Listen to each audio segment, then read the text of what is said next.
Dark souls, एक game जिसने 2011 में सिंगल हैंडेडली गेम इंडस्ट्री को एक न्यू डायरेक्शन में पुश किया एंड जिसकी पॉपुलैरिटी की वजह से हमें एक न्यू सब जॉनर देखने को मिली, souls like.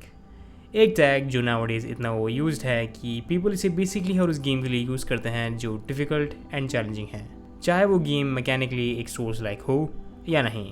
And not to forget the infamous this game is dark souls of this series meme. Dark souls soul series का first overall big commercially successful game था, जिसने वो सोल सीरीज़ एंड सीरीज़ के developer from software को gaming industry में रातों रात एक बिग नेम बना दिया। But before darkness there were demons.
Demons souls 2009 में रिलीज़ हुआ एक कल्ट क्लासिक जो फाइनली वो अटेंशन रिसीव कर रहा है जिसका ये हमेशा से हकदार था, thanks to the recent remake by Sony and Bluepoint Games. But how did it happen? क्यों डार्क सोल्स अपनी रिलीज़ के वक्त से ही एक क्रिटिकल एंड कमर्शियल सक्सेस था, जिसने फ्यूचर में countless games, gamers and game developers को इन्फ्लुएंस किया, एंड डीमन सोल्स नहीं, despite being the pioneer of soul series and a really amazing game in general. Well, इस क्वेश्चन का जवाब देने के लिए हमें फ्रॉम सॉफ्टवेयर के पास में जाना होगा। इन 1980s, established on November 1st, 1986, from software अपने अर्ली ईयर्स में एक सॉफ्टवेयर डेवलपिंग कंपनी थी जो office and productivity software develop करती थी। But with release of Sony play station in 1994, from soft ने अपना पहला गेम रिलीज़ किया, टाइटल्ड किंग्स फील्ड, एक Japan exclusive first person dungeon crawler set in a dark fantasy world with swords and magic. At the time of its release, King's Field technically एक success था जिसे Japan में एक cult hit consider किया गया। ये game FromSoft and soul series की history का एक बिग पार्ट है, जिसमें हमें कई similar gameplay ideas, dark fantasy themes and mechanics देखने को मिलते हैं, लाइक एक very hard but satisfying difficulty and stamina mechanic similar to Souls games. After King's Field, from software ने ऐसे कई सिमिलर प्रोजेक्ट्स पर वर्क किया जो फ्यूचर में सोल सीरीज को इन्फ्लुएंस करने वाले थे, titles like shadow tower, eternal ring and 3 kings field sequels, जो इस गेम के साथ more and more design and conceptually उस सोल्स लाइक फॉर्मूला की तरफ बढ़ रहे थे। So all the inspirations demon souls needed were already there, and the final में से इंग्रेडिएंट थे the legendary video game director and soul series के creator Hidetaka Miyazaki. Born in 1975 in Shizuoka, Japan, Hidetaka Miyazaki बचपन से video games में काफ़ी interested थे, but वो एक ऐसे परिवार में पले बड़े जहाँ वीडियो गेम्स पर रोक थी।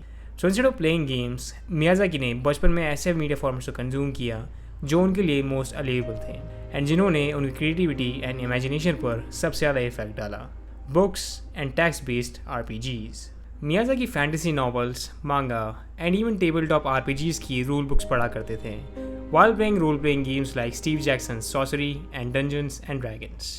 But as a kid, some of these books Miyazaki की रीडिंग कैपेबिलिटीज़ के far beyond थी, जिस कारण वो इन बुक्स को पूरी तरह समझ नहीं पाते थे। So to fill in the blanks, वो इन बुक्स की illustrations and अपनी imagination का यूज़ करते थे, एक ऐसा एक्सपीरियंस जो मियाज़ाकी की गेम डिज़ाइन फिलॉसफी का एक बिग पार्ट बना। लेटर इन लाइफ, मियाज़ाकी ने कीयो यूनिवर्सिटी ज्वाइन की, जहाँ से उन्होंने अपनी ग्रेजुएशन एंड सोशल साइंस की डिग्री हासिल की। वाइल मियाज़ाकी एक सीरियस स्टूडेंट नहीं थे एंड अपना most of the time video games में स्पेंड करते थे, उनका मानना है कि उनकी सोशल साइंस की स्टडीज़ ने उनके वर्क को इन्फ्लुएंस किया है, जिसे हम डीमन सोल्स के यूनिक मल्टीप्लेयर सिस्टम में देख सकते हैं। मियाज़ाकी हमेशा से गेमिंग इंडस्ट्री में वर्क करना चाहते थे, but after his graduation for some personal reasons उन्होंने Oracle नाम की एक IT कंपनी ज्वाइन की and continued working there until one day वो अपने फॉर्मर कॉलेज फ्रेंड से मिले जिन्होंने मियाज़ाकी को आइको से इंट्रोड्यूस कराया, एक cult classic adventure game made by team Ico जो अपने heavily narrative focused and immersive games के लिए जाने जाते हैं, like shadow of the colossus, Ico and most recently the last guardian. Ico was the game जिसने मियाज़ाकी की game industry में वर्क करने की चाह को रीइग्नाइट किया, but during that time Miyazaki already 30 years old थे and because of Japan's working culture most companies एक इनएक्सपीरियंस 30 ईयर्स ओल्ड पर्सन को जॉब देने से पहले 10 बार सोचेंगे।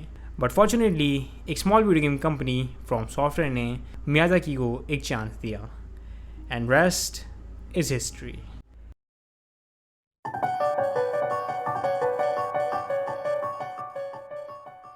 मियाज़ाकी की फ्रॉम सॉफ्टवेयर में first job as a planner थी on armored core last raven, जो 11th एंट्री थी फ्रॉम सॉफ्ट की famous and long running armored core series में।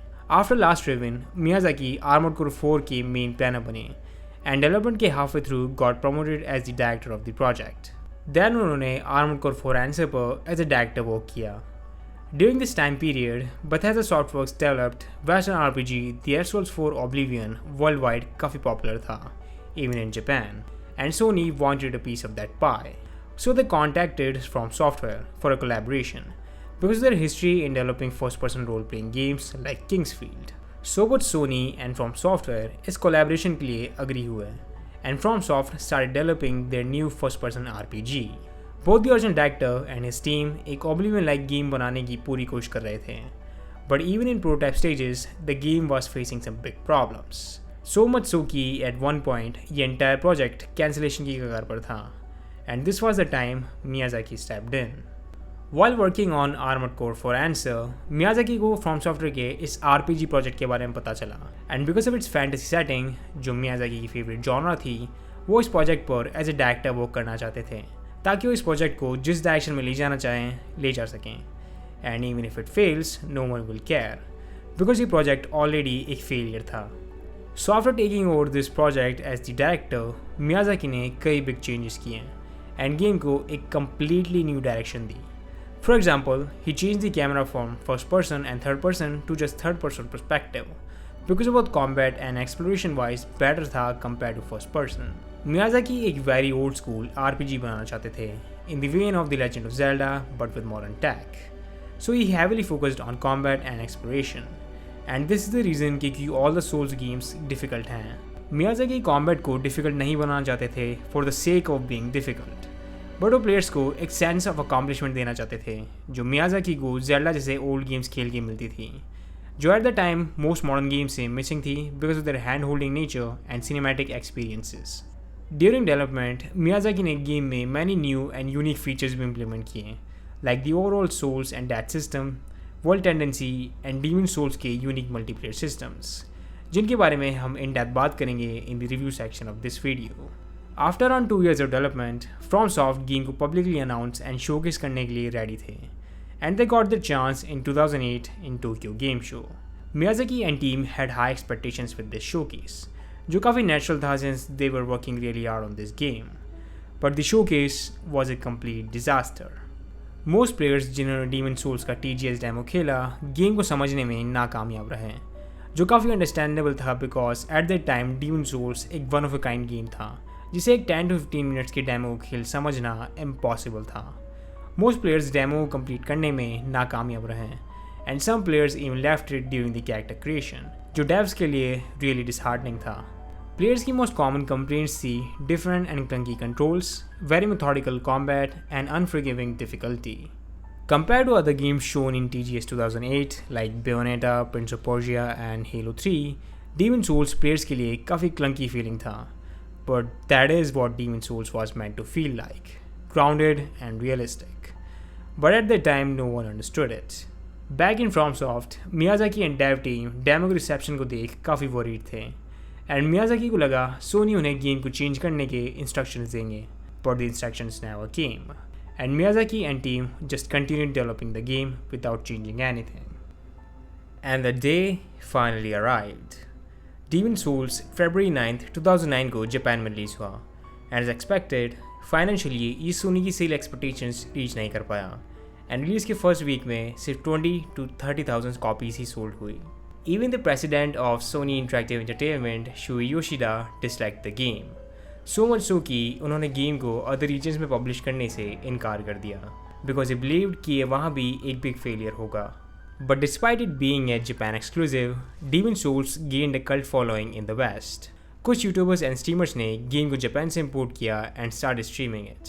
आफ्टर अ शॉर्ट वाइल लोगों ने डीमन सोल्स को नोटिस करना शुरू किया, specially because of its difficulty and demanding gameplay, जो सीरियस गेमर्स के लिए एकदम परफेक्ट था। Players started demanding an official Western release, and this was the time Atlus and Bandai Namco jump in. Since Sony ने Demon Souls को Japan के outside publish करने से इनकार कर दिया, FromSoft had to seek out other publishers. And after its popularity in West, Atlus USA and Bandai Namco game को other regions में पब्लिश करने के लिए अग्री हुए। Atlus ने गेम को नॉर्थ अमेरिका में पब्लिश करा, जहाँ उनकी एस्टिमेटेड सेल्स थी 75,000 units. But because of its critical acclaim and positive word of mouth, Demon's Souls अपने नॉर्थ अमेरिका रिलीज मंथ में 11th बेस्ट सेलिंग गेम बना with over 150,000 copies sold. By March 2010, Demon's Souls North America में 250,000 copies sold कर चुका था। According to Atlus, by April 2010, Demon's souls की sales उनकी estimate sales से 3 times हायर थी, making it a huge success. In September 2010, Atlus announced कि Demon Souls North America में सोनी के ग्रेटेस्ट हिट लेबल के अंडर री रिलीज होगा with a price cut, and because of this Demon Souls ने North America में over 500,000 copies sold की, way more than Atlus ever expected. In United Kingdom game का special edition काफ़ी जल्दी sold out हुआ, जो Bandai Namco के according एक सक्सेस था। Because of long delay between North American and European release, Demon Souls at the time Europe में north America की तरह hundreds of thousands of copies sold नहीं कर पाया, but Bandai Namco गेम की फ्यूचर सेल्स में काफ़ी कॉन्फिडेंट थे, and by 2011, Demon Souls worldwide over 1 million copies sold करने में सक्सेसफुल रहा, making it a big success for all the parties involved, except Sony. In 2012, Shuhei Yoshida ने एक interview में कहा कि वो डीमन सोल्स को अदर रीजन्स में पब्लिश ना करने के डिसीजन को रिग्रेट करते हैं and won't be making the same mistake again. At the time of its release, demon souls might not have been a commercial success, but in time ये both a critical and commercial success बना, with critics praising the game and giving it many awards like Game of the Year and Best RPG of the Year, and it's selling over 1 million copies. एक number जो once इस game के लिए reach करना impossible लग रहा था, but in the end demon Souls did the impossible. With this success, Miyazaki FromSoftware and soul series का फ्यूचर काफ़ी ब्राइट लग रहा था, और let's just say dark.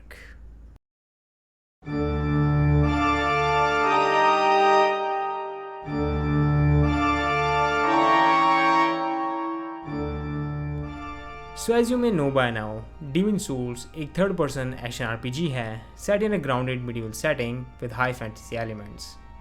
So in the world of Demon Souls, God ने humans को soul दी, जिन्होंने humanity को उनकी intelligence and individuality the.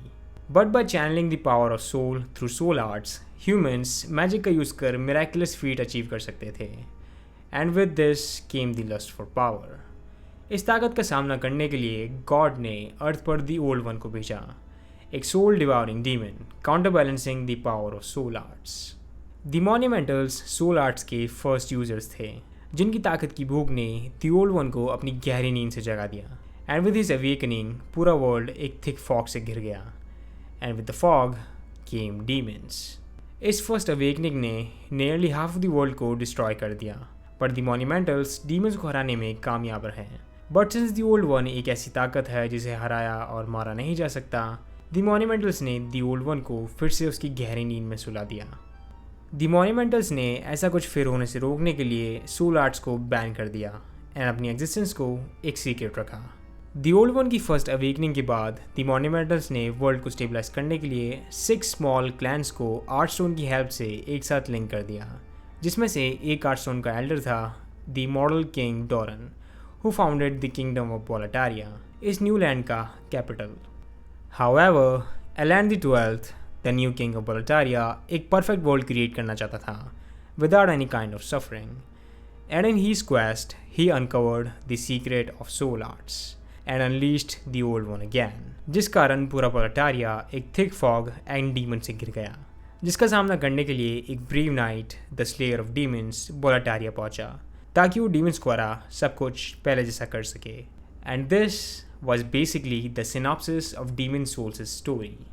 But as I explained before, Demon Souls एक गेम है जो entirely gameplay पर फोकस करता है, with story and lore taking a back seat. Because of this, game players को इस वर्ल्ड एंड इसकी स्टोरी के बारे में काफ़ी मिनिमल इन्फो प्रोवाइड कराता है। And the lore and story related info को NPC dialogues, item descriptions and environmental storytelling के थ्रू कन्वे करता है। ये मिस्ट्री ही वन ऑफ द रीजन में से एक है कि क्यों सोल सीरीज का लोर इतना इंट्रीगिंग है एंड क्यों लोग आज भी डीमन सोल्स के लोर के बारे में बात करते हैं एंड ये थ्योरीज बनाते हैं। बिकॉज ये प्लेयर्स को होल पजल का एक स्मॉल पीस प्रोवाइड कराता है जिसे हमें पीस बाय पीस जोड़ के समझना होगा। This in my opinion is one of the best kinds of story telling because ये प्लेयर्स को उनकी एंटायर जर्नी में इंटरेस्टेड रखता है by providing small tidbits of lore through dialogues and environmental story telling. And even if we have all the puzzle pieces, ये guarantee नहीं है कि हम उन पजल पीसेस को प्रॉपरली जोड़ पाएंगे। फॉर एग्जाम्पल, गेम में ऐसे कई हिंट्स हैं जहां हमें पता चलता है कि बोलाटारी में जिस गॉड की प्रेयर की जाती है वो शायद दी ओल्ड वन हो, या फिर कैसे बोलाटारी का चर्च मैजिक को डीमंस की ताकत मानते हैं एंड मिरेकल्स को गॉड के चमत्कार, and both in the end basically soul arts के टू डिफरेंट फॉर्म्स हैं। गेम में ऐसे कई स्मॉल लोर टिडबिट्स हैं जो डीमन सोल्स के वर्ल्ड एंड स्टोरी को फ्लैश आउट करते हैं and all of these are basically optional, जिस कारण मोस्ट प्लेयर्स इन्हें अपने फर्स्ट प्ले थ्रू में डेफिनेटली मिस करेंगे because of how many things there are जो हमें इस वर्ल्ड की डिफरेंट थिंग्स के बारे में बताते हैं।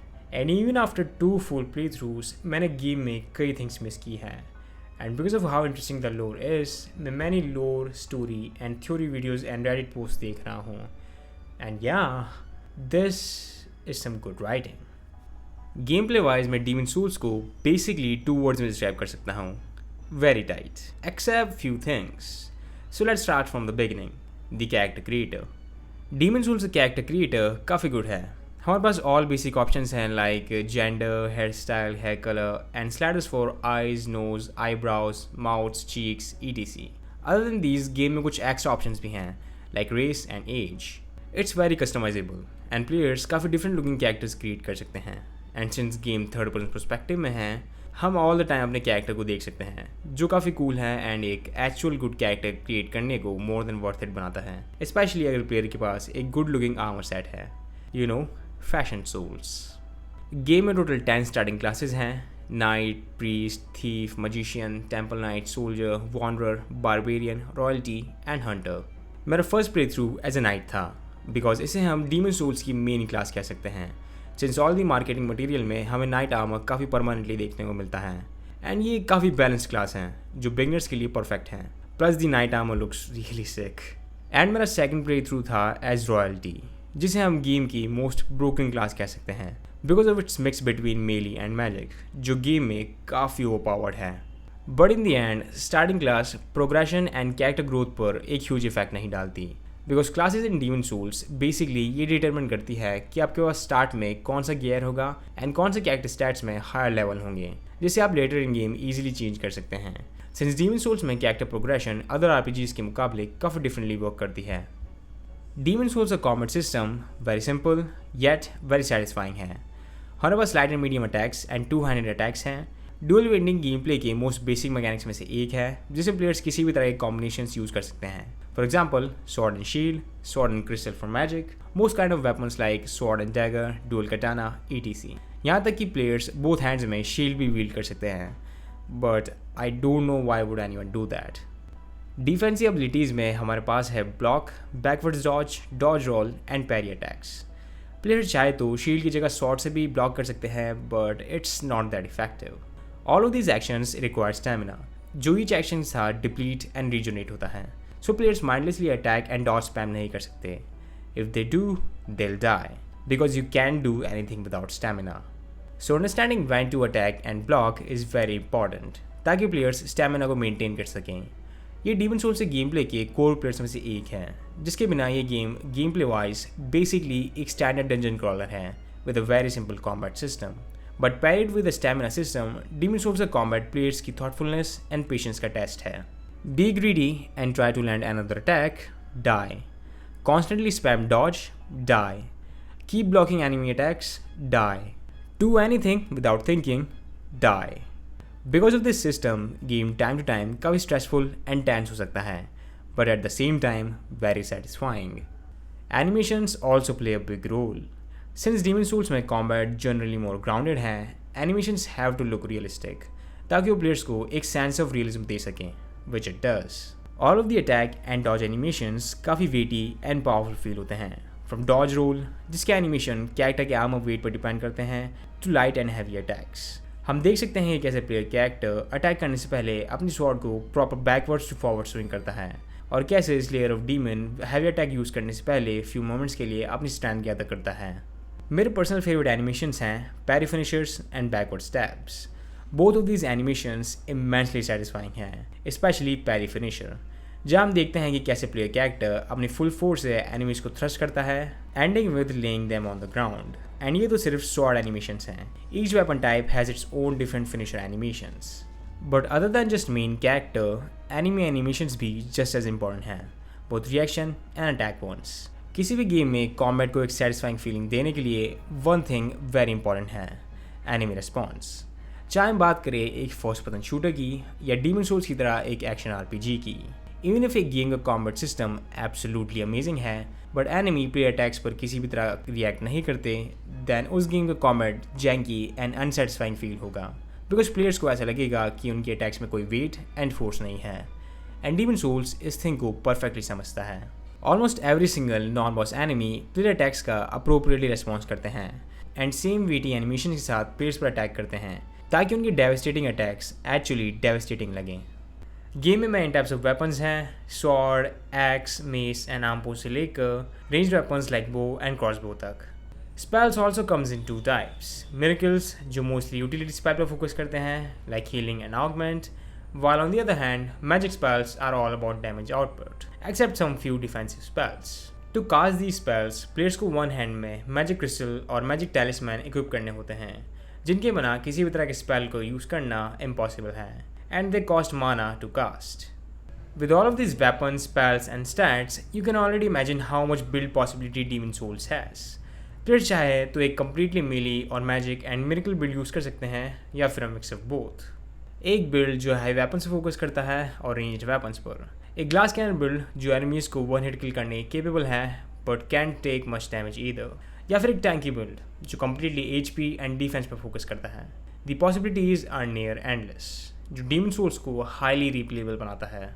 इस क्लास फ्लेक्सिबिलिटी का रीज़न डीमन सोल्स का यूनिक लेवलिंग सिस्टम है, जो like other RPGs experience and skill points की जगह सोल्स पॉइंट्स से लेवल अप होता है. बेसिकली सोल्स डीमन सोल्स की वन एंड ओनली करेंसी है, जिसे आप एनिमीज को हरा के अक्वायर करते हैं. Being the only currency in the game, souls character को लेवल अप, मर्चेंट से आइटम परचेज करने एंड इक्विपमेंट को अपग्रेड करने के काम आती हैं, जिसे प्लेयर्स ईजिली ग्राइंड कर सकते हैं by defeating enemies. But there is a way to counterbalance that. Basically every time an player character gets defeated, they drop all their souls, जिन्हें प्लेयर फिर से उस प्लेस पर जाके अक्वायर कर सकते हैं. बट अगर प्लेयर सोल्स को अक्वायर करने से पहले फिर से मरता है, then all the souls are lost. ये एक परफेक्ट काउंटर सिस्टम नहीं है, because you can still grind a lot of souls if you are good at the game, but I think that is your reward for being good. In my opinion ये एक काफ़ी great system है, जो इस tight game play को a lot of flexibility provide कराता है, because you can make the kind of character you want to make. But despite all of this, in the end demon souls एक flawless game नहीं है. And being the first Souls game, there are many issues. For example, equipment being useless without proper stats. So in Demon Souls, किसी भी तरह के combat based equipment को उनकी full potential पर use करने के लिए players को उन equipment की stats requirement match करनी होती है, like high strength for heavy and great swords. And if player character in requirements को match नहीं करता, then ये weapons barely any damage करते हैं, making them completely useless until you level up and match the stat. Now this mechanic actually makes sense, but there should have been a different penalty, like weapons taking more damage to attack or slow swings, because ये mechanic players को early game में एक single weapon class में lock कर सकता है, which happened to me on my second playthrough, जिसमें मैं as a heavy and great sword wielding magic user खेलना चाहता था, but because of high stats requirement, I was unable to properly use heavy weapons. Weapon and armor upgrade system भी काफ़ी hit and miss हैं. Not because of the upgrades themselves, but the requirements. Game में 16 different upgrade materials हैं and players merchant से सिर्फ 5 to 6 types he purchase कर सकते हैं. For others just keep grinding. And ये ग्राइंड काफ़ी लेंथी होने वाली है because drops are completely random. So finding that one specific upgrade material will be a chore, जो हायर लेवल अपग्रेड्स में इवन वर्स होने वाला है since how many material the upgrades require. And some materials like colorless souls सिर्फ black wall tendency में acquire किए जा सकते हैं, something most beginners won't do because of high difficulty. In the end, ये upgrade system needlessly grindy and complicated है, something जो easily solve किया जा सकता था by readjusting drop rates और upgrade material requirements. The game is also missing some basic RPG features like reassigning character levels and a proper and rewarding new game plus. जो in Demon Souls' case basically every single enemy को stronger बना देता है with each new game plus run, and players still can change their character classes and reassign levels. So अगर आप एक new class select करना चाहते हैं then start from zero. Now let's talk a bit about boss fights. So as a Souls game, boss fight इस game के core pillars में से एक है जो गेम को एक साथ ग्लूड रखती है. Basically in every level players को स्टार्टिंग पॉइंट से स्ट्रेट अप बॉस तक पहुँच कर उसे हराना होता है without any checkpoints in between. So if you die, start the level from the beginning. ये काफ़ी stressful and frustrating हो सकता है since some of the levels are really long and difficult. So if you die during boss fights, then ouch. But I think इस trial and error experience ने ही Demon Souls को at the time of its release other RPGs से different and unique बनाया था. Each time player die in a level, they gain experience. And धीरे धीरे वो level का layout, enemies and boss pattern को समझने लगते हैं एंड फाइनली बॉस को हरा लेवल कंप्लीट करते हैं. एक लूप जो even the most challenge hungry players को सेटिस्फाइड रखेगा. But not all the bosses are made equal. Game में हर एक ग्रेट बॉस फाइट के साथ एक messy and horrible boss fight भी है. Most of the boss fights in demon souls actually काफ़ी ईजी है. In fact for some of this bosses उन तक पहुँचना उनकी फाइट से ज़्यादा चैलेंजिंग है. Because almost every boss fight in Demon Souls basically एक कॉमेट पजल है with a gimmick, जिसे एक बार क्रैक करने के बाद प्लेयर्स को उन्हें कंप्लीट करने में ज़्यादा प्रॉब्लम्स नहीं होगी. For example Phalanx and tower knight. Phalanx boss fight का एंटायर गिमिक नंबर्स है. ये बॉस बेसिकली गेम के one of the most common enemies का एक ग्रुप है जिनकी वीकनेस है fire. So just coat your weapon with turpentine and kill the enemies. जिनके बिना ये सो कॉल्ड बॉस बेसिकली एक स्लाइमी ब्लॉब है जो खुद को डिफेंड करने के लिए कुछ भी नहीं कर सकता except running away very slowly. Then second boss है टावर नाइट, जो at first sight huge and intimidating लगता है, जिसे हराना एकदम इम्पॉसिबल लगता है. But all you need to do is attack his leg and he will fall down, जिसका फ़ायदा उठा प्लेयर्स को उसके हेड पर अटैक करना है which does a huge amount of damage. Same thing एक बार और while dodging his easily telegraphed attacks and you win. Many bosses in Demon Souls बिल्कुल इसी तरह वर्क करते हैं. Just crack the puzzle and you'll crack the boss. Most of these fights actually काफ़ी great हैं and एक decent challenge provide कराती है. But then हमारे पास है some poorly designed bosses जो player skill से ज़्यादा gimmick की तरफ lean करती हैं, making them really frustrating. इस टाइप की boss fights के examples हैं Dragon Guard and Man Eater. Dragon Guard Demon Souls का poster child boss है जिसे हम गेम के trailers, intro and promotional arts में देख सकते हैं. And why not, he looks cool and terrifying. With this came the expectations of an epic boss fight, but in reality हम इस बॉस से प्रॉपरली फाइट भी नहीं करते. ड्रैगन गार्ड डीमन सोल्स के one of the worst bosses में से एक है जो एक very simple but really frustrating puzzle है with stealth mechanics. Basically dragon guard इस अरीना में स्टक है जिसके बोथ साइड्स बलिस्टा सेट हैं. So run towards ballista, break the rubble in between and fire it. Do the same with the second one जो 1000 times more harder है because Dragon God of Fire attack players को one hit kill कर सकता है no matter how much health and gear player has. जिससे बचने के लिए players को stealth का यूज़ कर pillars के पीछे छुपना होता है. And since Demon Souls doesn't have a proper stealth mechanics, you can imagine how well it goes. And pillars fire को रोकते भी नहीं हैं. They are just there to hide. After the definition of insanity moment, fire the second ballista and bash his head with whatever you have. And he's dead. That's it. Underwhelming, frustrating, and disappointing. Dragon Guard game का easily worst boss हो सकता था. But there is something worse. Much, much worse. And here comes the Man Eater. Imagine an oversized boss जो काफ़ी fast है, उड़ सकता है, जिसकी बॉस अरीना बेसिकली एक स्ट्रेट लाइन है with pits on both sides and जिस पे लॉक ऑन करने से कैमरा एकदम पागल हो जाता है and he hits like a truck.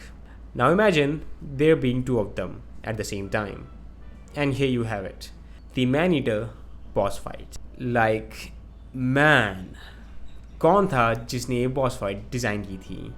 Really, because ये boss fight single handedly demon souls का मोस्ट डिफिकल्ट पार्ट है and not in a good way, जहाँ प्लेयर्स को एक फेयर चैलेंज मिलता है. ये बॉस जस्ट अनोइंग है, अनफेयरली वे टू डिफिकल्ट है and filled with instant deaths. So I don't have any shame कि मैंने ओवरपावर्ड मैजिक स्पेल से इस बॉस को क्लियर किया, because it's basically broken and मैं हर एक प्लेयर को इसे चीज़ करने का सजेशन दूंगा. अदर दैन दीज, गेम में कुछ क्वेश्चनेबल बॉसेस भी हैं, like blue and red dragon, जो कम्प्लीटली ऑप्शनल हैं and a lot of time consume करते हैं बिकॉज ये प्रॉपर बॉस फाइट्स नहीं है. एंड एडजुडिकेटर, जो लाफेबली ईजी है. And then they are some really memorable boss fights like maiden Astraea and old king island, जो बहुत game play and story wise काफ़ी सॉलिड है and has that emotional impact to them. So yes, boss fights in demon souls 75% hit and 25% miss हैं. Some are really great and some downright horrible. Multiplayer wise, Demon Souls at the time of its release काफ़ी different and unique था. Miyazaki एक ऐसा multiplayer create करना चाहते थे जो game के सिंगल प्लेयर एक्सपीरियंस को बेटर बनाए, and he basically did that. Game में many different multiplayer related systems and mechanics हैं. So first, let's talk about some basic ones. Messages and Bloodstain. Messages एक मैकेनिक है जिसमें players game world में कहीं भी अदर प्लेयर्स के लिए मैसेजेस राइट कर सकते हैं ताकि वो एक दूसरे की हेल्प कर सकें, लाइक किसी एनिमी एंड बॉस की वीकनेस बताना, फ्यूचर एनकाउंटर्स एंड ट्रैप्स के लिए वार्निंग देना, हिडन ट्रेजर एंड इक्विपमेंट के बारे में बताना, या फिर किसी प्लेयर को बेवकूफ़ बना उसे खाए में कुदवाना. अदर प्लेयर्स इन मैसेजेस को रेट भी कर सकते हैं ताकि इनकी लेजिटिमेसी का पता लगाया जा सके. But sometimes trolls help each other and some people false messages को हाई रेटिंग देते हैं because they want to see the world burned. Bloodstains are easy to explain. ये basically other players की life के last 10 seconds show करते हैं, giving players a hint what to expect next. Both of these mechanics are really cool, जो game की immersion को बिना break किए players की हेल्प करते हैं.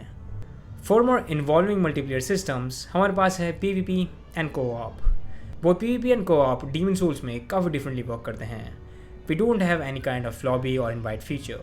Instant players real time co-op and PvP में इंगेज होते हैं. बेसिकली अगर player character phantom AKA soul form में है, then player blue eye stone का यूज़ कर गेम वर्ल्ड में एक मार्क छोड़ सकता है जिससे अदर प्लेयर्स हमें अपने वर्ल्ड में समन कर सकते हैं ताकि समन प्लेयर समनर की हेल्प कर सके. And after defeating the level boss, player character फिर से अपने वर्ल्ड में चला जाता है with all of the souls he gain during his co-op experience. And अगर प्लेयर अदर प्लेयर्स को अपनी हेल्प के लिए अपने वर्ल्ड में समन करना चाहता है, then use blue eye stone in human form. PvP also works the same वे.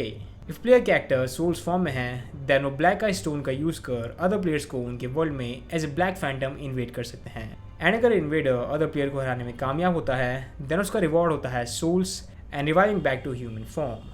ये काफ़ी cool and unique PvP mode है जो एक डबल एज स्वॉर्ड की तरह वर्क कर सकता है, बिकॉज जस्ट लाइक हम अदर प्लेयर्स की वर्ल्ड को इन्वेट कर सकते हैं, अदर प्लेयर्स हमारे वर्ल्ड को भी रैंडमली इन्वेट कर सकते हैं जो कई unexpected and random moments create कर सकता है. समथिंग जो कुछ प्लेयर्स को काफ़ी अच्छा लगेगा एंड कुछ को बिल्कुल भी नहीं. सैडली OG Demon Souls के सर्वर्स फरवरी 2018 में शट डाउन कर दिए गए थे, but thanks to dedicated fans over the art stones 2019 में Demon Souls को अपने प्राइवेट सर्वर्स मिले, preserving the original online experience, जो both PS3 and RPCS3 emulator पर वर्क करते हैं. So thanks to the fans, Demon Souls का original online experience 2021 में भी फुली फंक्शनल है, 12 years after its release. But despite all this, Demon Souls का PvP multiplayer sometimes properly work नहीं करता, जिस कारण मैं पर्सनली किसी अदर प्लेयर के वर्ल्ड को as a black phantom invade नहीं कर पाया. But I did got invaded multiple times. And let me tell you a story about Nell, the gold hearted black phantom. So black phantoms in Demon Souls एक bad news है, specially low level players and beginners के लिए, because they hit really hard in early game, जहाँ वो player character को one hit kill करने के capable हैं.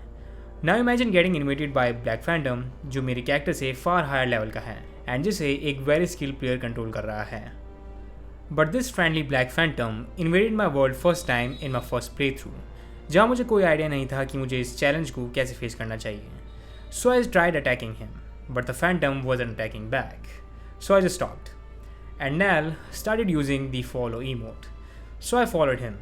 curiously, while वो all the enemies को destroy कर रहा था.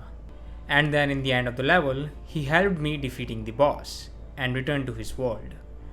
This was a surprising moment, because मुझे पता नहीं था कि ब्लैक फैंटम चाहे तो प्लेयर्स की हेल्प कर सकते हैं. And even if they can, why would they, since black Phantom का ऑब्जेक्टिव अदर प्लेयर्स को हराना होता है.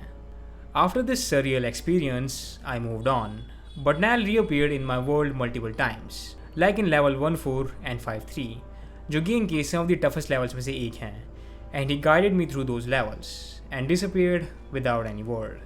These kind of interactions see Demon Souls के मल्टीप्लेयर को यूनिक बनाते हैं, जो at the time of its release truly one of a kind था. But other than just these, game में कुछ ऐसे मोमेंट्स भी हैं जहाँ मल्टीप्लेयर काफ़ी क्लेवर वेज में यूज़ किया गया है, like the old monk boss fight, जिसमें अदर प्लेयर्स इस बॉस को कंट्रोल करते हैं, making it a PvP boss fight, which is really cool. Global multiplayer also affect world tendency.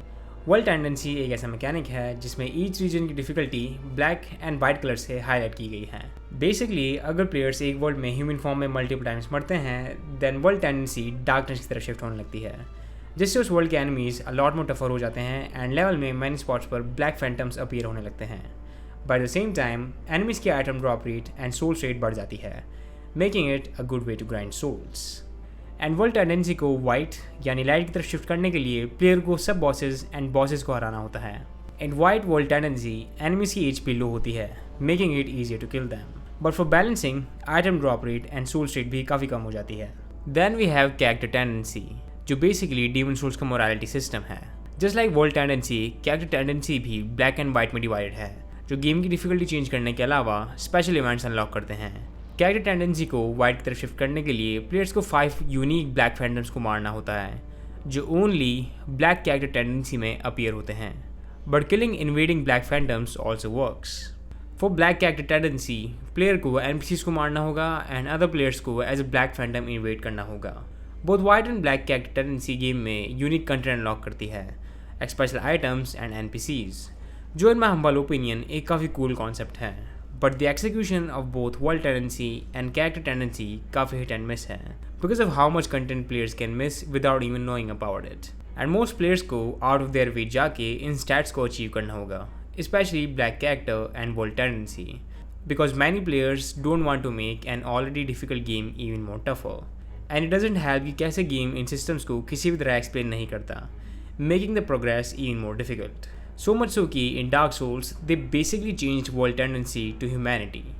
So yes, world tendency and character tendency काफ़ी cool concepts है, but the execution is pretty spotty.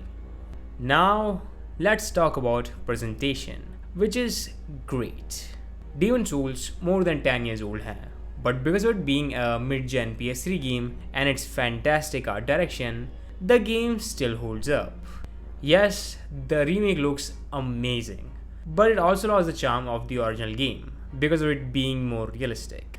Not saying it's bad, but different.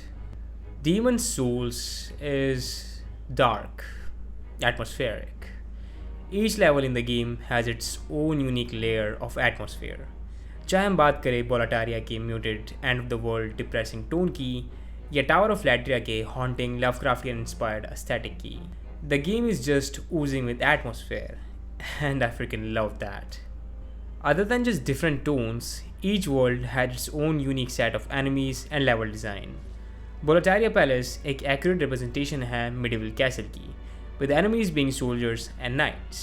Tower of Latria, जिसकी art direction other world से completely different है, with a haunting Lovecraftian aesthetic, जिसमें हमें many twisted and weird enemies देखने को मिलते हैं, and many of them are truly terrifying. It also inspired a future FromSoft game, and I hope someday we'll talk about it. But level design in Tower of Latria काफ़ी hit and miss है. It looks really cool, but because of same looking environments, especially in first level, ये world explore करने में काफ़ी confusing हो सकता है. एक problem जो each level के साथ worse and worse होती जाती है. Plus इस level में way too many annoying pathways and traps हैं, जो सिर्फ एक रॉन्ग स्टेप में प्लेयर की प्रोग्रेशन को अनडू कर सकते हैं. Next is stone fang tunnel, जो इन माई ओपिनियन गेम की लीस्ट इंटरेस्टिंग लोकेशन है.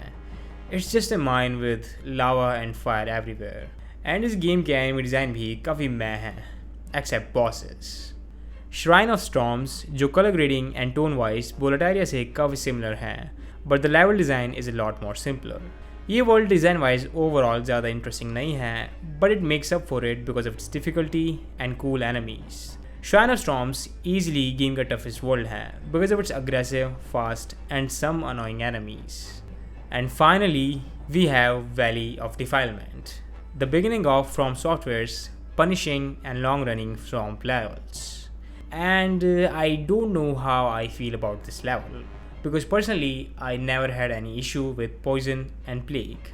Because by the time मैंने ये वर्ल्ड खेलना स्टार्ट किया मेरे पास a lot of curatives थे, plus health regenerating ring and shield. So most of this level काफ़ी easy था since most enemies and bosses काफ़ी easy to kill हैं. The biggest enemy in this level is environment that can cause countless deaths, and that's it.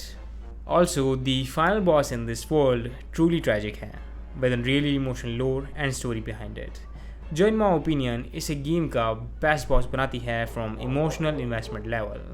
This line makes a lot of sense now. You have a heart of gold. Don't let them take it from you.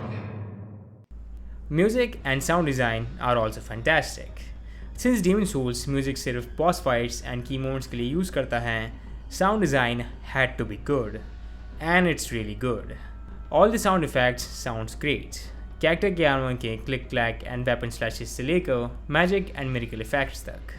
Music in Demon Souls compared to other fantasy games and media काफ़ी low key है. It uses a lot of wind instruments, so music most of the time एक epic feeling नहीं देता. And since music सिर्फ important moments and boss fights के लिए use किया गया है, ये काफ़ी सिनिस्टर एंड ईरी है, जो फॉर मोस्ट बॉस फाइट्स एक काफ़ी अनसेटलिंग एटमोसफियर क्रिएट करता है, like the fools idols boss theme.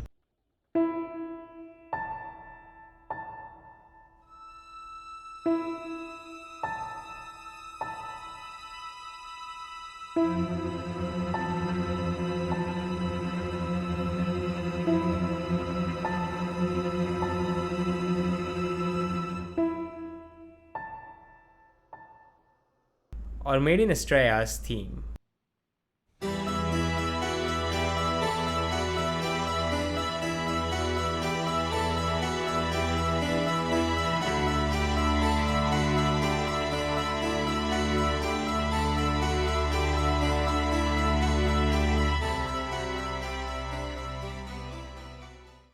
Boss fights के अलावा रिमेनिंग OST काफ़ी sombre, sad and hopeful feeling देता है, like the nexus theme which after defeating each boss एक वेलकमिंग टोन है जो प्लेयर्स को सेफ एंड रिलैक्स फील कराती है।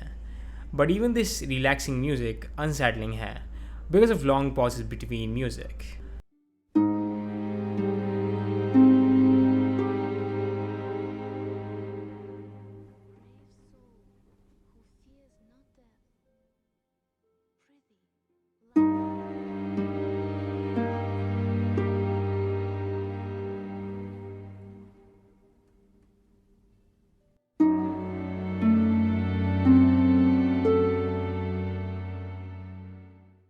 Or the all-time classic main theme.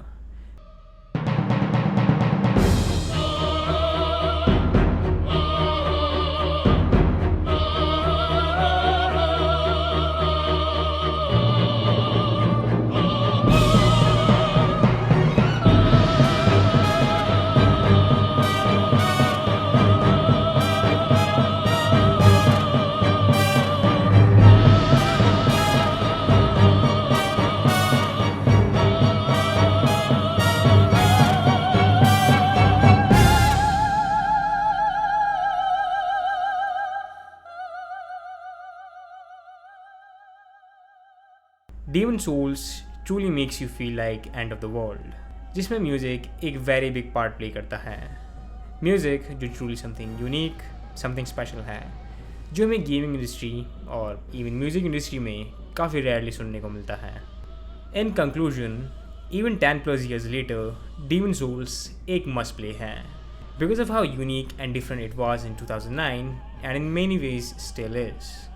ये Souls सीरीज़ की शुरुआत है and it's worth playing just for that, both original and the remake, because of how different they look and feel.